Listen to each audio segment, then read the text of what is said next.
Sure. Fast. Yep. Really Mm-hmm. fast. Is it as miserable as you thought it was going to be the other night? When you go back and watch, generally it's not as good or as bad as you ever think it is. And, I thought her energy actually was pretty good. But when you have the body language the way it was, it has more of an appearance of lack of energy. I didn't give North Dakota enough credit the other night for the way they came out, and they answered every run we had. They hit tough shots. We had a couple of good possessions defensively at the end. We had actually had a couple of good blockouts and got a little unlucky on the air ball that went right to their hands, and the other one that they ended up getting, we actually put a body on them, but couldn't come up with a ball. But again, those things tend to happen when you're not out there and you pull apart a little bit during the course of the game when the adversity hits. Those things happen. So it wasn't so much a matter of how we came out and played as far as an energy standpoint. It was more a matter of sticking together through the tough times. Having those two games, the win and that game back to back, and just as far as a teaching moment, I mean, is there any better example than kind of that, what you can and can't be? Well, it certainly showed, with those two games at Indiana and, the Purdue game that we found a way to win. Those were two examples of what we're capable of. And when you go out there and you play the right way and play together for 40 minutes, those types of things happen. You can give yourself a chance against very, very good opponents. And, when you go out there and you don't stick together, obviously, which has happened to our team this year, you see what happens the other way with, some early games and then, kind of went back to that the other night against North Dakota. So, it's about going out and handling success. That is a concern when you have, your first really good quality win against a Big Ten opponent is, maybe you listen to the noise a little bit. People are saying a lot of really good things about our team and about our players. It just, it's like a tough loss. You can't read into that and see the negative comments that are being made. Same thing when you have a big win. You just have to stay focused on what you need to do to get better and what we did to play better and continue to move in that direction. But, again, I was worried about a lot of things in that game. The end of finals, the guys going home, and we've been talking, I know, since day one about how this team will handle adversity, and we just did not handle it well the other night.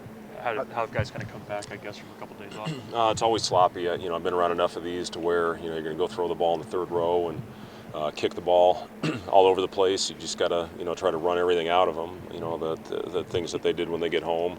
Going home, obviously, holiday season. Eating a lot of high quality meals, and you got to come and just try to sweat all that stuff out. That's what last night was. It was a ton of shooting, a lot of running, a lot of going through the offense. And today we went out and had a full scrimmage with our team. It was great to see. We had the three sit-out guys out there playing together, and they were phenomenal today with Derek and Delano and Shamil.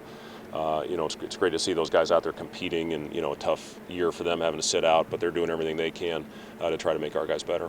Do you think much about what it'll look like next year? No, I really try not to. We need to focus on what we need to do right now to get better, and we've got 19 very important games left to try to, establish a style of play and hopefully establish an environment where we can be successful. That being said, it is great to see, Delano was 7 for 7 finishing in the rim today. Derek was 8 for 10.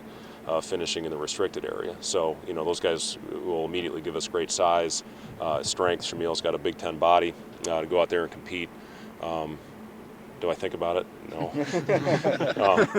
But it's those guys have been terrific in what they're trying to do. They're going to get ready for the scout team this afternoon. We're going to come back and have another practice a little bit later on today, and those guys play a key role in that.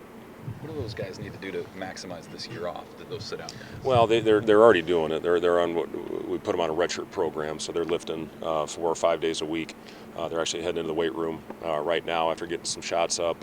But our guys get a lot of reps. It's not one of those situations where our redshirt guys sit over there on the side. Jace is getting good opportunities. Brett is getting good opportunities. Charlie obviously is in a rotation right now. So it's just a matter of going out there. Delano, for example, has put on 15 pounds already. It's something he needed to do. You can see it too, the way he's playing with his strength. The kid's got a chance to be phenomenal.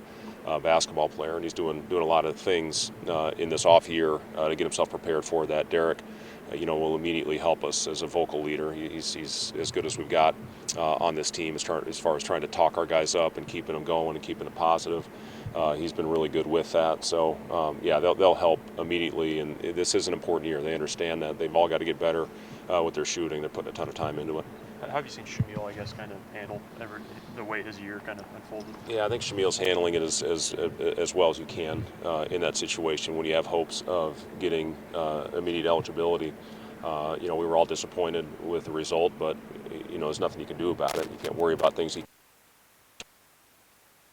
that as far as putting it behind him and going out and focusing on what he needs to do to get better. Thanks, guys. Thanks.